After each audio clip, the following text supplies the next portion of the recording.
एक ऐसा सम्राट था जिसने लहू से शुरुआत की और करुणा से इतिहास रच दिया। आज जानते हैं सम्राट अशोक की अनसुनी और प्रेरणादायक कहानी।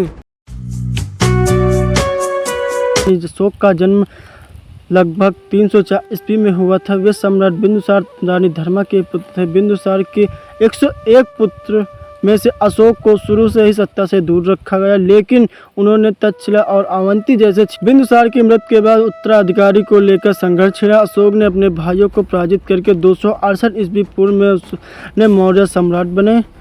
कहा जाता है कि सत्ता प्राप्ति के लिए उन्होंने कई भाइयों की हत्या भी की। ईस्वी पूर्व अशोक ने कलिंग वर्तमान के उड़ीसा पर आक्रमण किया।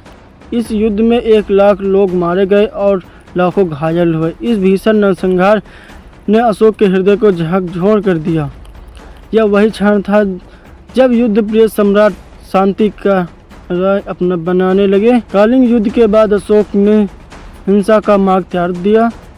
उन्होंने बौद्ध धर्म अपना लिया और धर्म का प्रचार किया, जिससे करुणा, हिंसा, असत्य और सभी जीवों के प्रति सहानुभूति का संदेश दिया। अशोक का जीवन एक आश्रम में व्यतीत हुआ जहाँ वे गुप्त रूप से रहे। यहीं उन्होंने बौद्ध शिक्षा मिली और एक सुंदर युवती देवी से प्रेम हुआ। बाद में अशोक ने देवी से विवाह किया। अशोक ने अपने पुत्र महेंद्र और पुत्री संघमित्रा को बौद्ध धर्म के प्रचार के लिए श्रीलंका भेज दिया। उनके समय तक्षशिला और नालंदा, विक्रमशिला जैसे 23 विश्वविद्यालय स्थापित हुए, जहां दूर दूर से छात्र ज्ञान अर्जित करने आते थे।